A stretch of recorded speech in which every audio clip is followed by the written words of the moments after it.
Բարի օր հարգելի հետևորդներ, եթերում ABC լուրերն է, ես Գառնի Մութաֆյանն եմ, կարևորը նախ համառոտ։ Պետությունը ցանկանում է տոտալ վերահսկողության տակ վերցնել հեռախոսը ահազանգ փորձագետից։ Նոր սահմանափակումներ Ռուսաստանից սննդի անվտանգության վերահսկողական ծառայությունը, որ ապրանքների ներմուծումն է դադարեցրել։ Ահազանգ Ծիրանի շուկայից տնտեսագետը ծանր հետևանքներ է կանխատեսում։ Պաշտոնների բաժանում, քաղաքացիական պայմանագրի ներսում և հափշտապ շնորհավորանքներ Թուրքիայից, ով է ազգային ժողովի նախագահի քաղաքացիական պայմանագրի թեկտածուն։ Վենեսուելայի հայ համայնքի հոգևոր առաջնորդը մանրամասներ է ներկայացրել երկրաշարժից հետո ստեղծված վիճակի մասին, ինչ կորուստներ կան համայնքում։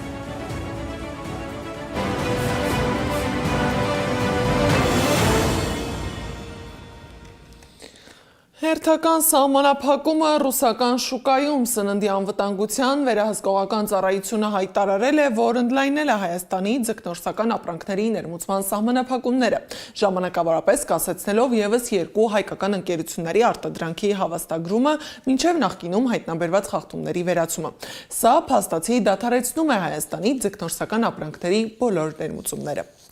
Սակայն սա հայ արտադրողի միակ խնդիրը չէ, այս օրերին հայկական ծիրանի համար տարվա ամենակարևոր շաբաթներն են, սակայն բերքի հետ մեկտեղ աճում են նաև արտահանման շուրջ մտահոգությունները։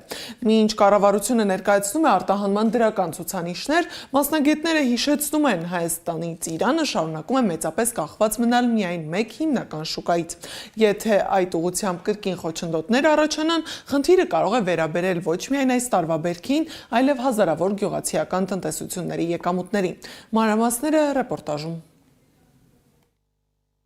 Չկա։ Չիլնի։ Փաշինյանի այս հայտարարությունները հնչում են այն ժամանակ, երբ հայկական գյուղմթերքի արտահանման վերաբերյալ անորոշությունները կրկին սրվում են, հատկապես ծիրանի արտահանման ակտիվ սեզոնին։ Այդ շուկայի հետ կատակ անելը սա ծանր հետևանքները կերևանդ, որ հուլիսի վերջերից, օգոստոսի կեսերից տասնյակ հազար գյուղացիական տնտեսությունների ոչ տեսականալու են, հաջորդ տարի նրանք այս գյուղատնտեսության թեմայից դուրս են մաղնելու։ Էկոնոմիկայի նախարար Գևորգ Պապոյանի տվյալներով հունիսի 1-ից 25-ը Հայաստանից արտահանվել է 1071 տոննա ծիրան։ Ըստ նախարարի, այդ ծավալի մոտ 90%-ը արտահանվել է վերջին մեկ շաբաթում բերքահավաքի ակտիվ փուլում։ Ծիրանի արտահանման թեմայի վերաբերյալ կառավարության նիստին խոսել է նաև արտաքին գործերի նախարարը։ Ընդհանուր առմամբ, բայց մասնավորապես մրգերի, բանջարեղենի, հատապտուղների եւ նաեւ ծաղիկների համար այս նոր շուկաների փնտրտուքը իսկապես մեծ հետաքրքրություն է առաջացրել բազմաթիվ տեղերում, կարող եմ Եվրոպական միության շուկան նշել, կարող եմ Կենտրոնական Ասիան նշել եւ արաբական երկրներ, ասենք օրինակ Իրաքը եւ նաեւ անմիջական հարևանները, Թուրքիան օրինակ նաեւ։ Սակայն պաշտոնական լավատեսական գնահատականները ամբողջությամբ չեն արտացոլում պատկերը։ Իրական վիճակը առավել հստակ երևում է նախորդ տարվա ցուցանիշների համեմատությունից։ 2025 թվականին Հայաստանից արտահանվել է ավելի քան 41,000 տոննա ծիրան։ Այդ ծավալի գրեթե 36,000 տոննան կամ շուրջ 86%-ը վաճառվել է Ռուսաստանի շուկայում։ Այլ կերպ ասած, հայկական ծիրանի գրեթե 9/10 կախված է եղել մեկ ուղղությունից։ Այս պայմաններում, երբ ռուսական վերահսկող մարմինները խստացնում են ստուգումները եւ պարբերաբար խնդիրներ առաջացնում հայկական ապրանքների մուտքի համար, կրկին ակտուալ է դառնում հարցը. արդյոք Հայաստանին հաջողվել է գտնել այլընտրանքային շուկաներ, թե արտահանման կառուցվածքը շարունակում է մնալ նույնքան խոցելի, որքան նախկինում։ Կամենդատյանի խոսքով նոր շուկաների ձևավորումը միջինում պահանջում է 3 տարի, իսկ կարճաժամկետ փոխարինման իրական հնարավորություն փորձագետն այս պահին չի տեսնում։ Գիտատեսական չէ, որովհետև այդ հարցը կարգավորել են մարդիկ, ովքեր ոչ տնտեսագիտության հետ կապ ունեն, ոչ լոգիստիկայի հետ կապ ունեն, եւ բացի դրանից այն այլ երկրների ղեկավարների հետ շփվում են ինչ-որ մանրապետչ շանտաժի լեզվով։ Տնտեսագետի խոսքով ծիրանի պես արագ փչացող ապրանքի դեպքում նույնիսկ կարճաժամկետ խափանումները կարող են բերել զգալի վնասներ։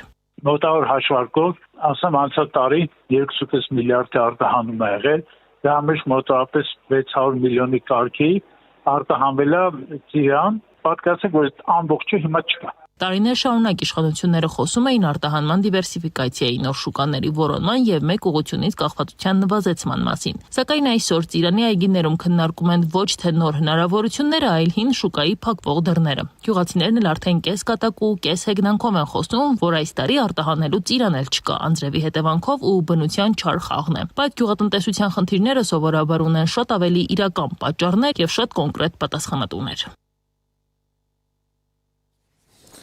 Տնտեսական սահմանափակումներին նախորդել են դիվանագիտական դաշտում բաց թողումները, մասնավորապես Հայաստանի դեպի ԵՄ գնալու ցանկությունն է վրդովեցրել Մոսկվային։ Հետևաբար խայթոցներ են հնչում նաև քաղաքական մակարդակով։ Վերջին օրերին թե Մոսկվայից, թե Բրյուսելից Հայաստանի հասցեին հնչող հայտարարություններում կրկնվում է նույն համեմատությունը Մոլդովայի հետ։ Սակայն եթե Ռուսաստանի համար դա արևմուտքի ազդեցության խորացման խորհրդանիշ է, ապա Եվրամիության համար բարեփոխումների եւ արտաքին ճնշումներին դիմակայելու օրինակ։ Ինչ է իրականում նշանակում այս զուգահեռը եւ ինչ ուղերձներ են փորձում փոխանցել Հայաստանին երկու հակադիր կենտրոնները, Անի Աբաղյանի ռեպորտաժում։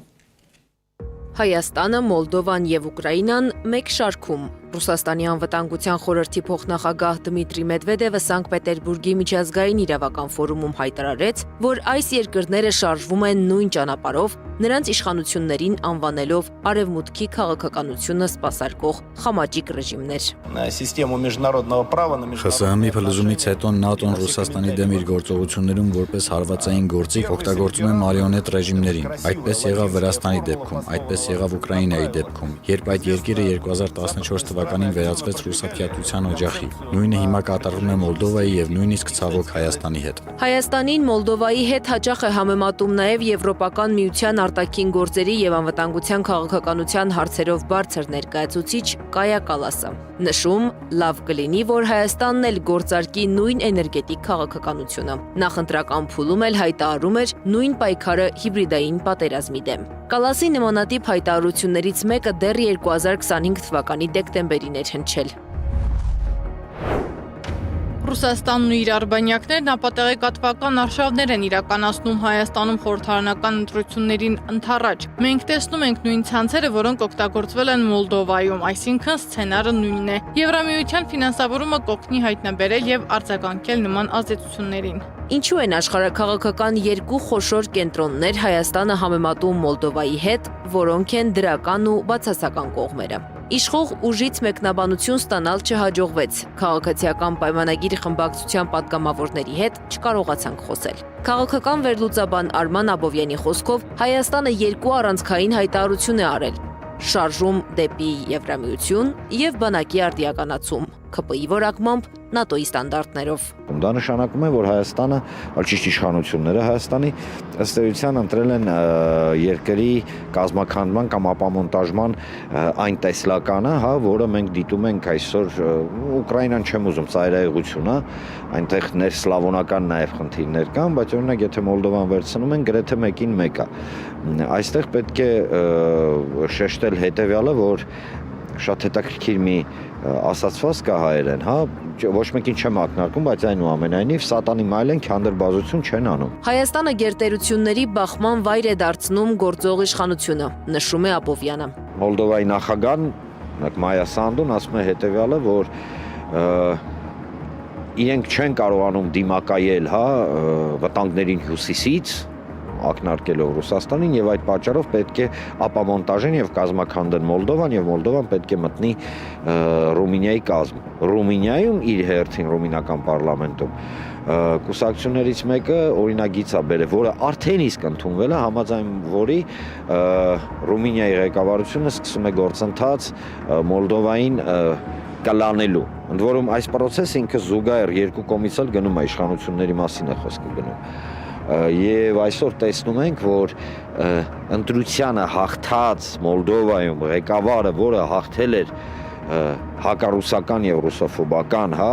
թեզերի շուրջ, այսօր կազմաքանդում է Մոլդովան։ Գլոբալ ծրագիրը, որ գործարկվել է նաև Վրաստանում, կասեցվել է վրացամետ իշխանության շնորհիվ, նշում է Աբովյանը։ Նրա որակմամբ մաստեր կլաս է ցույց տալիս հիմա Վրաստանը թե Ուկրաինային, թե Մոլդովային եւ արդեն Հայաստանին։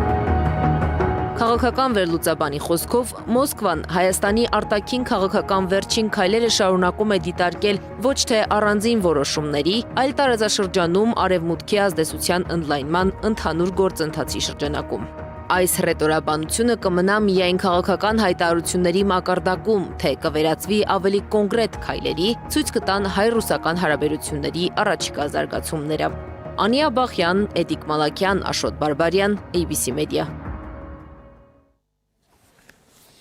Իսկ ներքաղաքական կյանքում շարունակվում են հետընտրական զարգացումները։ Սահմանադրական դատարանն այսօր քննելու է ընդդիմության ներկայացրած դիմումները, որով պահանջում են անվավեր ճանաչել 2026-ի խորհրդարանի ընտրության արդյունքը։ ՍԴ-ն պետք է որոշում կայացնի 15-օրյա ժամկետում։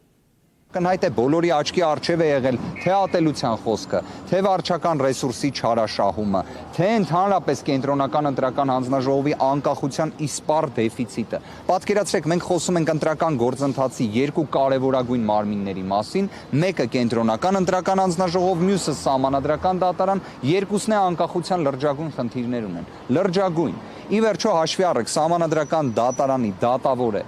անձ, ով մինչև վերջերս եղել է առանցքային բնույթի ներկայացուցիչ քաղաքացիական պայմանագիր կուսակցության, նույնիսկ մասնակցության անհնարինության որոշման տեսանկյունից էլ։ Դուք իրավիճակը եւ մթնոլորտը գնահատեք։ Իսկ ընդդիմության ներկայացուցիչները հավաք են հրավիրել սահմանադրական դատարանի դիմաց։ Ուժեղ Հայաստանի աջակիցներին հրավիրել են ժամը 16:30-ին, Հայաստան դաշինքը ժամը 17-ին։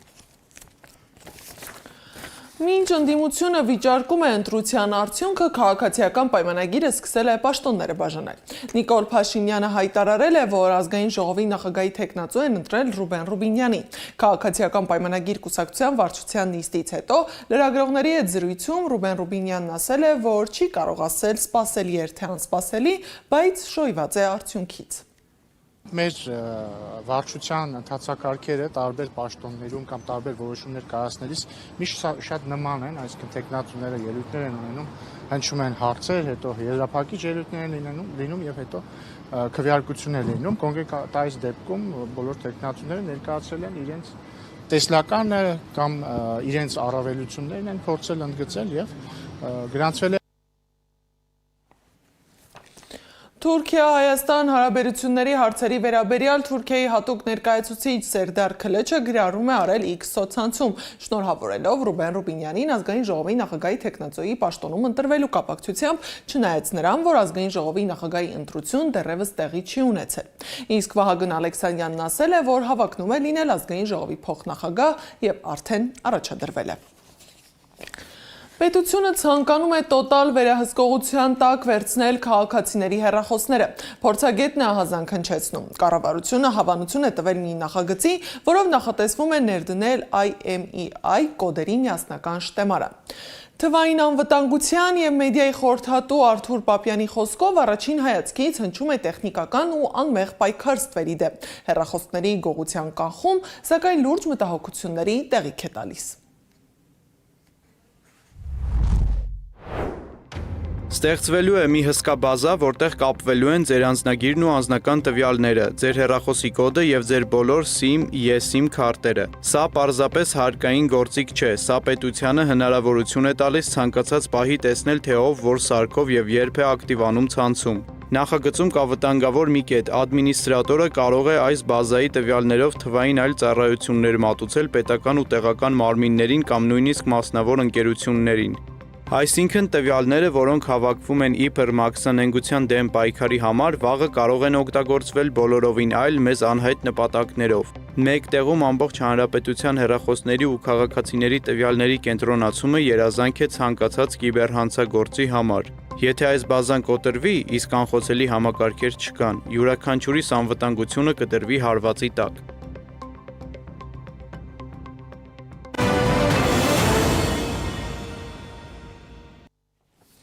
Վենեսուելայում նյութական եւ մարդկային վնասները բազմաթիվ են, մարդիկ դեռ վախի ու անորոշության մեջ են։ Վենեսուելայի հայ համայնքի հոգևոր առաջնորդ Պետրոս եպիսկոպոս Մանուելյանը Իրիսի մեդիայի հետ զրույցում ասել է, որ ավերիչ երկրաշարժից հետո բարեբախտաբար հայ զոհ չունենք, սակայն շատ հայեր նյութական վնասներ ունեն, թե իրենց աշխատավայրերում, թե իրենց բնակարաններում։ Նրա խոսքով շատ մարդիկ գիշերն անցկացրել են փողոցում, հետցնցումների վախի պատճառով։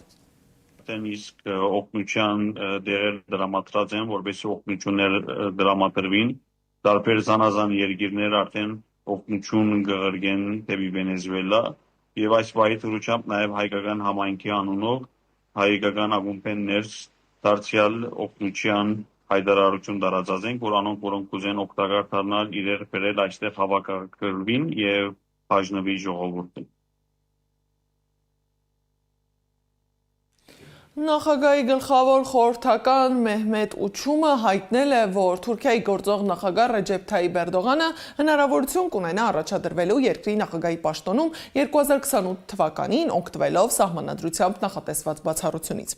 Թուրքիայի սահմանադրությունը սահմանափակում է նախագահի պաշտոնավարումը թույլ տալով մեկ անձին զբաղեցնել այն առավելագույնը 2 անգամ անընդմեջ։ Այդուամենայնիվ հանրապետության հիմնական օրենքը նախատեսում է բացառություն, եթե գործող ղեկավարի երկրորդ ժամկետի ընթացքում խորհրդարանը որոշում է կայացնում արտահերթ ընտրություն անցկացնել, ապա նախագահը ստանում է ևս մեկ անգամ առաջադրվելու իրավունք։ Ուկրաինայի նախագահ Վլադիմիր Զելենսկին հաստատել է անվտանգության ծառայության մշակած 40-օրյա գործողությունը, որի նպատակն է ազդել Ռուսաստանի վրա ստիպելու վերջինիս դադարեցնել պատերազմը։ Նրա խոսքով Ուկրաինան ցուցադրում է պաշտպանության լավագույն արդյունքները տարբեր տեսակի անօդաչուների օգտագործման շնորհիվ։ Միջազգային լուրերը ռեպորտաժում։ Ցանկացած իրավիճակում Բելարուսը Ռուսաստանի կողքին է, հայտարարել է Ալեքսանդր Լուկաշենկոն։ Նա ասել է, որ վերջերս Մինսկում հանդիպել է Զելենսկիի ներկայացուցիչների հետ։ Ես նրանց ուղիղ ասացի՝ տղերք, փոխանցեք ձեր նախագահին։ Եթե նա կարծում է, որ կարող է մեզ հետ այդպես խոսել, դեռ մի բան էլ մեզ պատերազմի մեջ ներքաշել, ապա պետք է հասկանա, որ այդ դեպքում պատերազմի որակն ակնթարթորեն կփոխվի։ Այնպես որ եկեք տղերք պայմանավորվենք, ասել է Բելարուսի նախագահը, հավելելով, որ ստացել է Զելենսկիի պատասխանը։ Կիևը հասկանում է, որ Մինսկը չի կարող պատերազմի մեջ ներքաշվել։ Իրանը հարվածել է Հորմուզի նեղուցով անցնող նավի, Միացյալ Նահանգների անանուն պաշտոնյան հայտնել է, որ նավը հարձակման է ենթարկվել իրանական անօդաչու թռչող սարքի կողմից։ Սա Միացյալ Նահանգների հետ համաձայնագրի ստորագրումից հետո առաջին նմանատիպ դեպքն է, հայտնում է CNN-ը։ Իրանը միջադեպի համար պատասխանատվություն չի ստանձնել։ Իրանի քաղաքական համակարգը մինչ օրս շարունակում են ղեկավարել արմատական հոգևորականները, հայտարարել է Միացյալ Նահանգների պետքարտուղար Մարկո Ռուբիոն Մանամայում Պարսից ծոցի երկրների արտաքին գործերի նախարարների հետ հանդիպմանը։ Իրանի քաղաքական կառույցներում կան մարդիկ, որոնք կարծես ավելի ճկուն են եւ ավելի պատրաստ համագործակցելու մեզ հետ։ Հենց նրանց հետ էլ մենք բանակցում ենք, ասել է Ռուբիոն։ Իսրայելի վարչապետ Բենյամին Նեթանյահուն էլ հայտարարել է, որ դեռ անելիքներ ունեն։ Իրանի դեմ դեռ շատ բան կա անելու, Համասի դեմ էլ դեռ շատ բան կա անելու, ասել է Նեթանյահուն։ Եվրահանձնաժողովի նախագահ Ուրսուլա ֆոն դեր Լայենը հայտնվել է սկանդալի կենտրոնում եվրոպական երկրների առաջնորդների եւ Զելենսկիի հետ գաղտնի համակագրության պատճառով։ Այսպես կոչված գաղտնի չաթում ներգրավված են նաեւ Ֆրանսիայի, Իտալիայի, Մեծ Բրիտանիայի, Գերմանիայի առաջնորդները։ Սկսվել է հետաքննություն, որը վերաբերում է ոչ թե զրույցի բուն բովանդակությանը, այլ այն հարցին, թե Եվրահանձնաժողովը խախտել է արդյոք թափանցիկության կանոնները, մերժելով լրատվամիջոցներին նամակագրությանը հասանելիություն տրամադրել։ Սաստիկ շոկի ալիքը չի հեռանում Եվրոպայից, ինչի հետևանքով մահացությունների թիվը շարունակում է աճել։ Ֆրանսիայի հարավ-արևմուտքում օդի ջերմաստիճանը գերազանցել է 44 աստիճանը։ Սաստիկ շոկ է նաև Գերմանիայում, Նիդերլանդերում, Բելգիայում, Իտալիայում, Իսպանիայում։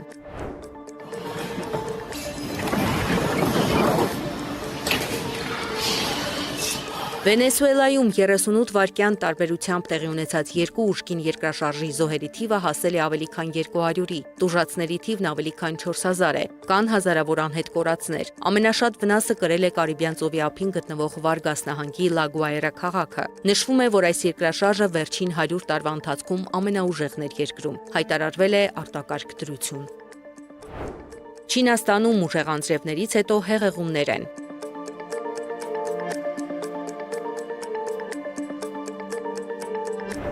Մեքսիկայում էլ ֆուտբոլային տոնը վերածվել է մղձավանջի։ Աշխարհի առաջնության խաղից հետո մեքենան մխրճվել է մեքսիկացի երկրպագուների ամբոխի մեջ, որոնք տոնում էին Չեխիայի նկատմամբ հաղթանակը։ Վիրավորվել է առնվազն 17 մարդ։ Վարորդը ձերբակալվել է։ Զարա Սարգսյան, Նոնա Գևորգյան, ABC Media։ Եվ վերջում Apple ընկերությունը բարձրացրել է iPad-ների և MacBook-ների գինը։ Ընկերությունը հայտարարել է, որ այլևս չի կարող փոխհատուցել հիշողության և տվյալների պահպանման չիպերի կտրուկ թանկացման ծախսերը, որոնք պայմանավորված են արհեստական բանականության տվյալների մշակման կենտրոնների լայնածավալ կառուցմամբ։ Որոշումը չի վերաբերում Apple-ի հիմնական եկամտի աղբյուրին՝ iPhone-ին։ Այս ժամի համար նախատեսել էինք այսքանը, շարունակեք հետևել մեզ սոցիալական բոլոր հարթակներում, ABC լուրերը եթերում կլինի ժամը 15-ին, կհանդիպենք առայժմ։